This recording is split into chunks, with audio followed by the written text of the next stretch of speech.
Chapter 11, Going Broke and Cautious Thinking. We decided to lay low for several months. At the same time, we were elated with the results of our experiments. We had the first large-scale model doing exactly what it was supposed to do, so now we needed to move on and develop one that had several more armatures and would also rotate and cut the field of attraction in a gyroscopic nature to transverse in all directions, and we had to amplify the power intake to higher amps and voltage into a bigger, stronger working device. So we all came together at a formal meeting to discuss our next move. The subject of what we witnessed, the UFO flyover, was still on everybody's mind, of course. What we concluded the reason for all the activity in this part of the country was Cape Canaveral, because it's the spaceport. Also because of all the high technology companies in this county. We still also suspected everything we discussed in the past. All of my crew members were now sure of what I had said about my experiences and understanding of truth, and now there was absolutely no doubt, especially about the science we were tapping into. We knew we had to revamp our thinking slightly, so at this meeting of the minds, I brought this up. We need an investor because I am running out of funds, and it already was becoming a hardship for all of you too, as you all have thrown in what you could. Any ideas? Drew answered, "Well, I did a job for a multimillionaire. I could talk to him." Carl spoke up and said, "That would be a good idea because my kids are draining me, not to mention school costs are rising as they grow." We all agreed we would have to secretly bring in an interested party that had an interest in backing us for a percentage of the finished product and patent. There was no choice. We were all tapped.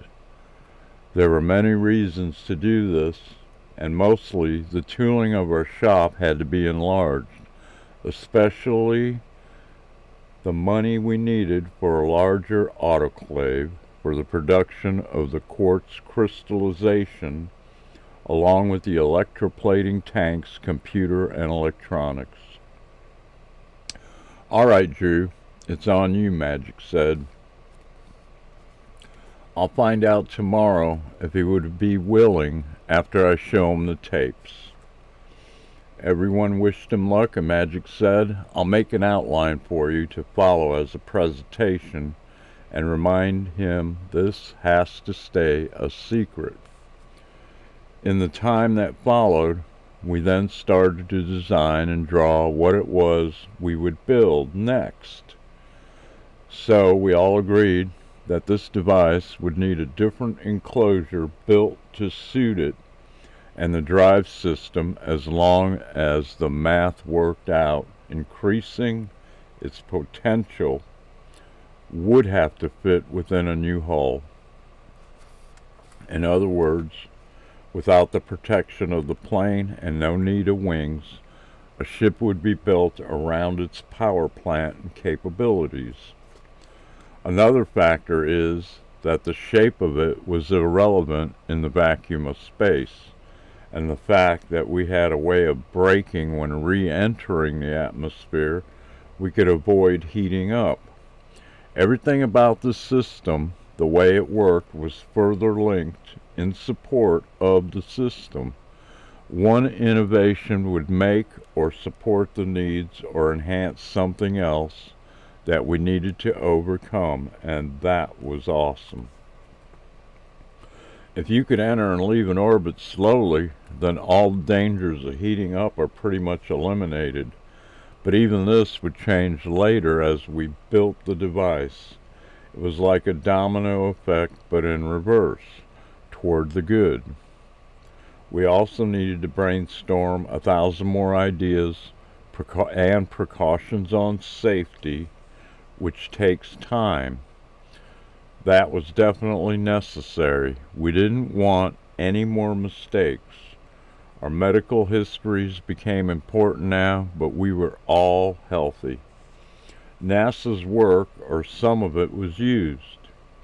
Little innovations on how to do things was incorporated, like sealing the hatch, rebreathers, radar, etc.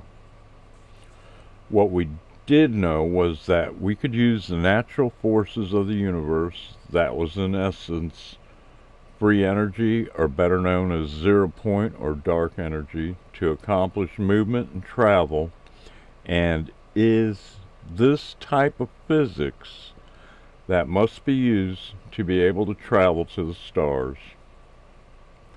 Dark was a misnomer, it was a flow. Energy flows through everything invisibly. That is the best understanding in layman's terms. If you could detect it, you could use it. There is nothing else to work with that has such an incredible and unlimited potential. Now, one of Tesla's found patents and inventions was also key in gathering that power with an aerial static generator. Another was the magnifying transmitter, and a third one was the Tesla coil. The concept of drawing electrical energy directly from the environment was the big one, because it worked in any environment and in space and was so simple. Why'd they hide it, or any one part of it? If you did hide one part, you wouldn't or couldn't figure out the next part. Domino theory in reverse to the bad. Friggin' idiots.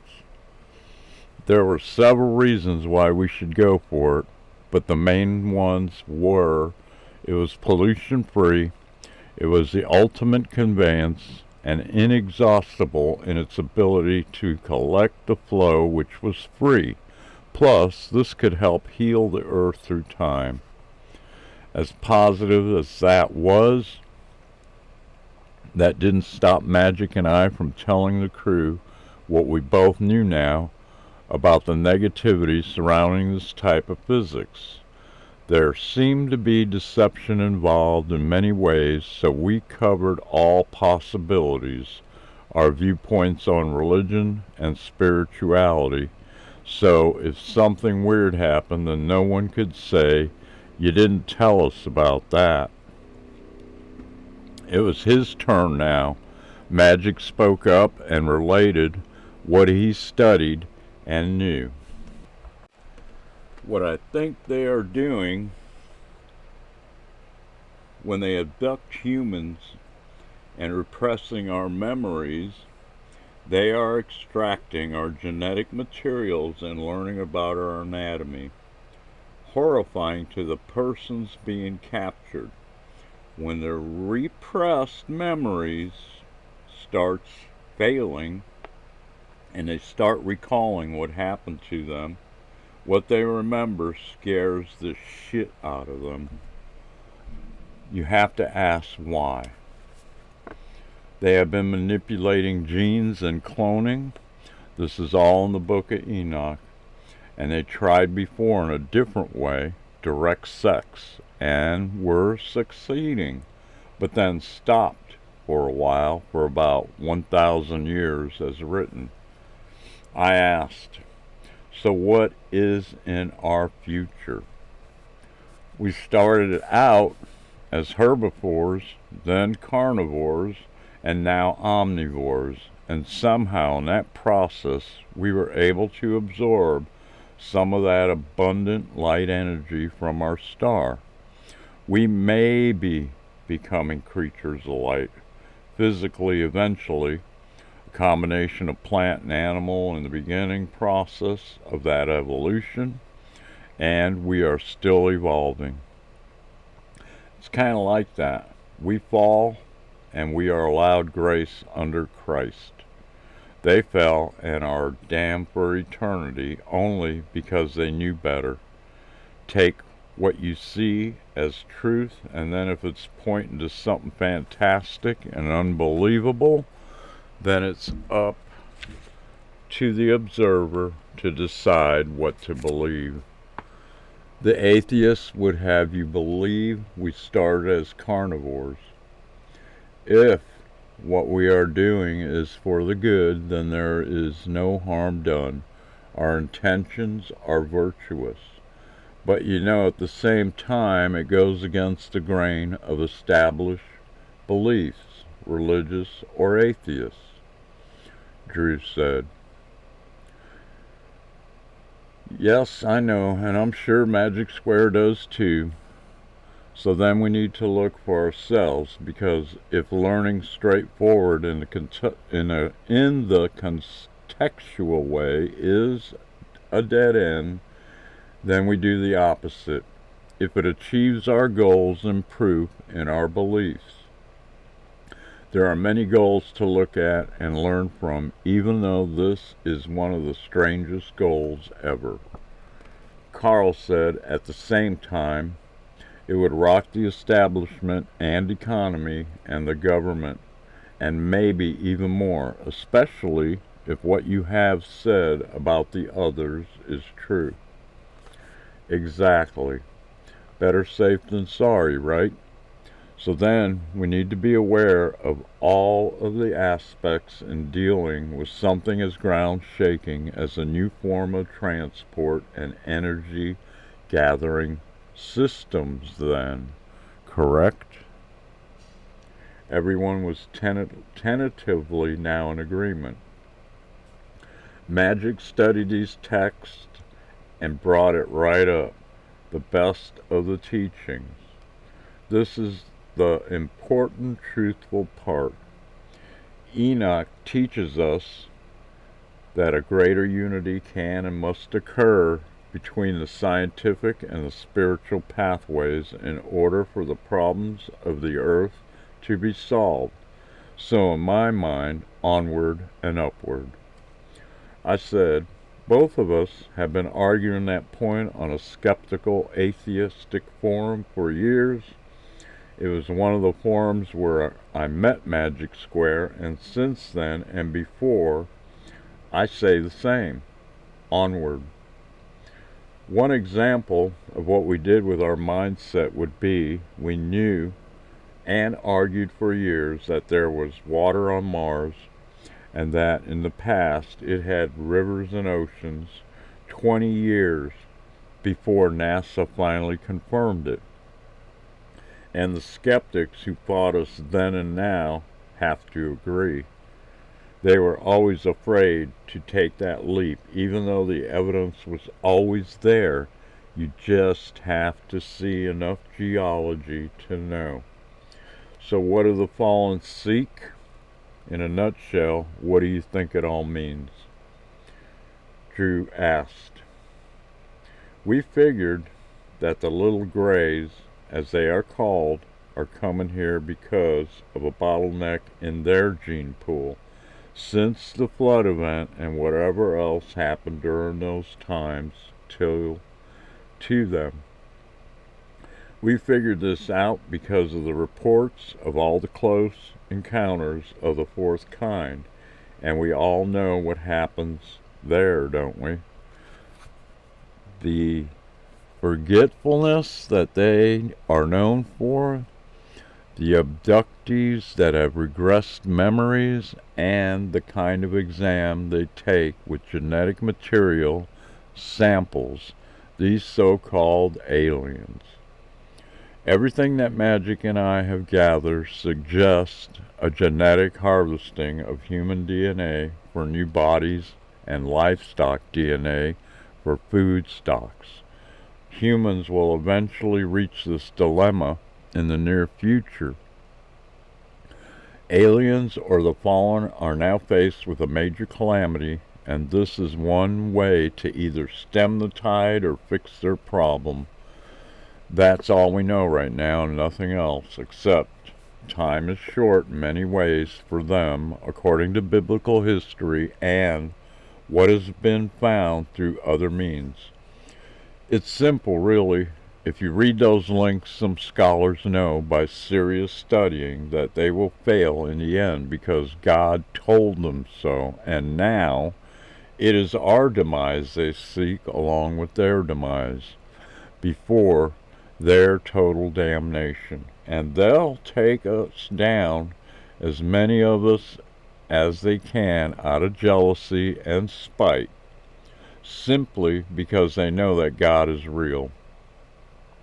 Because of that, they are already damned. This is what many people see in today's times. Well, mates, are you with us? Everyone put their hands in a circle, one on top of the other, and we all yelled together as we raised them to the sky. Onward, we shouted. With that behind us, we talked about our future and what this all would mean to mankind. None of us could see any repercussions coming soon, so we kept at it. There is so much to discuss and to discover out there. The resources also are unlimited, unlike on Earth. And here's something to think about. If there are extraterrestrials, aliens, sentient beings that evolved out there, say, 6 billion years ago, like us, that didn't fall, their technology would look like magic to us. No pun intended, magic. None taken, mate, he said. You're right, but if those are now malevolent, history has proven that when an older, more advanced culture meets a primitive culture, guess who wins? We better start getting smart, I said. I am now convinced that this science or physics is something we will discover on our own in time anyway. Drew spoke up and said, there must be other civilizations out there that haven't fallen and who now possess a higher understanding in physics. The good guys. Sure, why not, Carl said, and then added, the universe is too old for humankind to be the oldest beings. We all see examples of this from time to time through other encounters by the Nordics and good angels. So, if you consider that 1/4 of what is unidentified is extraterrestrials, then the explanation for aliens is true, then all of the above must be true too. There seems to be no limit to what can be accomplished or understood. Humanity needs to survive, to discover this physics, just to keep our habitat and home world intact, and time is running out. Magic added, in all the encounters that are reported, from cattle mutilations to close encounters of the 4th and 5th kind, they are obviously manipulating genes and are possibly cloning flesh to be able to enter our reality. When you think about it, every encounter with aliens, which is a misnomer in the case of the fallen angels, is always horrifying to the abducted. Enoch states that the fallen were changed, made ugly, the Cain principle, marked with ugliness, and this is the reason they need hybrid bodies for them to use. Magic asked, what do you think it all means? Carl answered before I could and said, it could mean 2, maybe 3 things. First, that these are spiritual and they are watchers. Second, it's all coincidence. Third, they are humans from the future who can't get involved, or they can and have figured out what they can do for their benefits without causing a paradox, because we have a bottleneck in our genes in the far future. There are 2 other possibilities, Magic said. They are aliens and are in control of our governments and are part of our government, or they are our government, and that means that our people already know what we know, and that might be the reason we were turned down for the proposal. They may attempt to stop us, keep it private, or they are our government, and that means that our people already know what we know, and that might be the reason we were turned down for the proposal. They may attempt to stop us to keep it private if they find out about us. I stated, so you are saying that they already have this technology and they didn't need us? Yes, he said.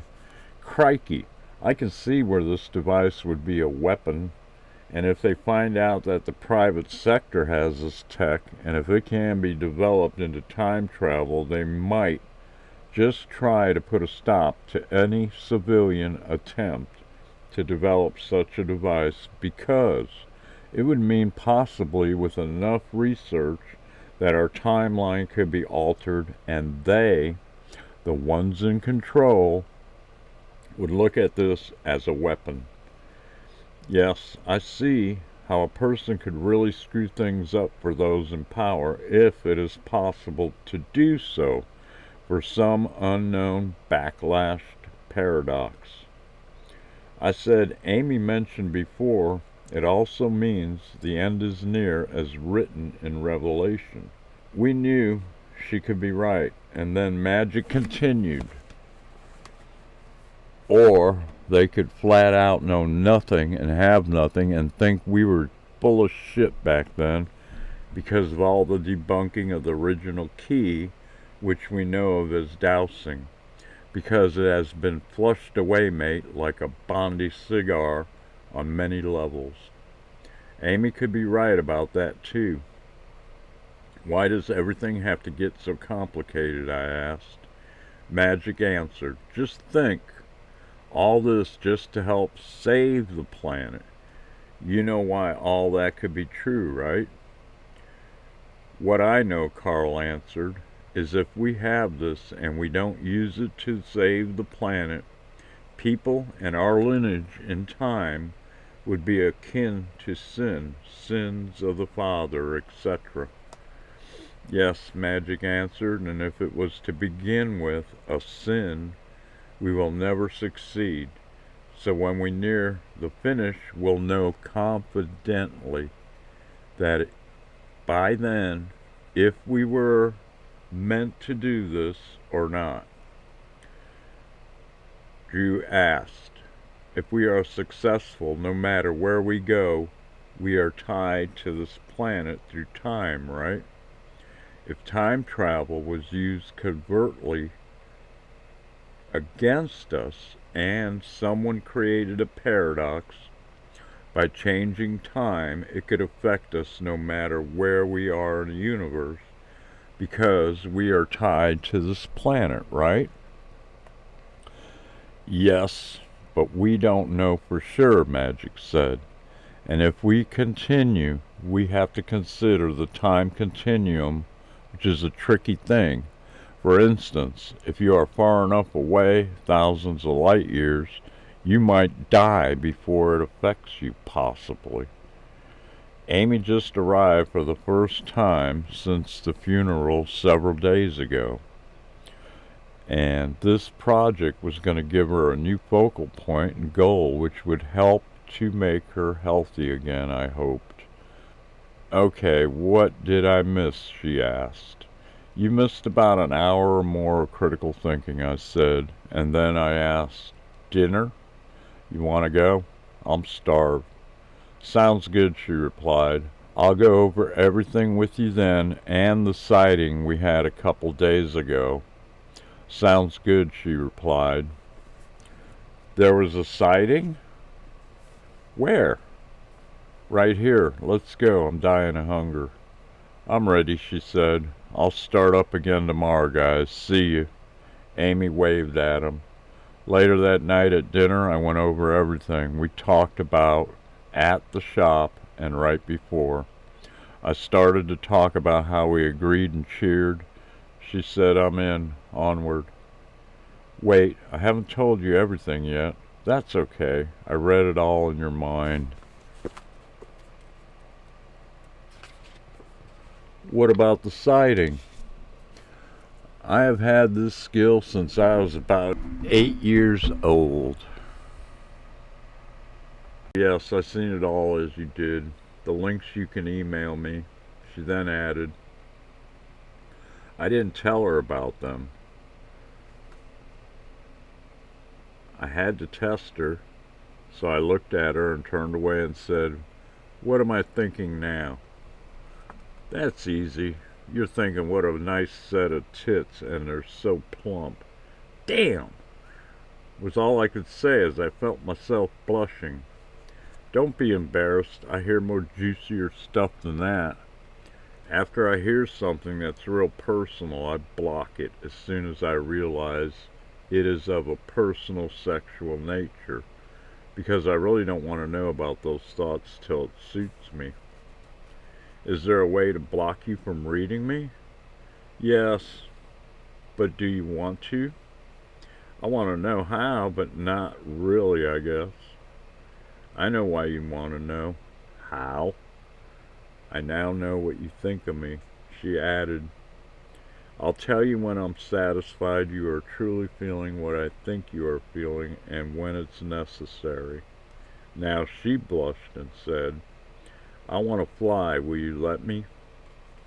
"If that's what you want, you're in. We needed someone at the comm." We had a couple of drinks after dinner. She asked me to place my hand into hers, so I did. Then she looked me in the eye and said, "You know why I was with John?" Well, yes and no. I could guess, I reckon, but not really. I was with him because he had a pure, truthful heart. That's what I read of him. "Are you reading me now?" "Yes." Then she slowly let go and drew her hand back. I asked, "Something wrong?" "No. You're the same as John was, but even more so. There's an even pure soul standing with you, guiding you, tied in with you. That's all I see. I was blocked, not allowed to probe any more than that, and that's a first." I remained a total gentleman and took her to her apartment, and there she broke down and cried and told me she was sorry for slapping me and that she missed John something terribly. All I could do was to console her, reassure her that it was understandable and the feeling she was going through would be a process and that a new life and adventure awaited her. I got out of the truck and walked her to her door and hugged her and said, "Rest, sleep well before we start work on the project tomorrow." There was so much more we had to do. "I'm there and will be ready with all my heart." "Okay, I'm counting on you," I said, and then I left. It would be Amy, Magic, Carl, and I on this next test flight. Someone had to stay behind, and Drew volunteered to do so and admitted that he was unsure about it all. His way of thinking was, "None of us knows what will happen out there, and I like it here just fine." He was a bit of a reclusive and a hoarder, so he didn't like going anywhere anyway. He would man the radio to hear and record this next flight. Our next flight was to see how the craft would operate outside of our atmosphere. If all of our systems were a go, we would try to do one orbit around the moon and back. The speed of what we would demonstrate would be the obvious nature of what this meant when we revealed it upon re-entry to the news media around the world. In other words, if we could do a trip to the moon and back, one orbit, say in 6 hours, that would be proof. We would do this with the recordings of the flight, then downloaded this directly to them, to the news media, as they recorded our re-entry. This is where Carl's expertise takes over at this point. He had loaded all the correct functions and programs into the computer. It would then be easy, as it would prompt the operator at the right time for any input as required, along with a manual override to fly-by-wire. That was still a long way off, and so it begins. All of us tried to think of any contingencies we could make so this could be as safe as possible, because none of us would survive for long in space if a major calamity were to happen out there. Next, Chapter 12, Working Out Details.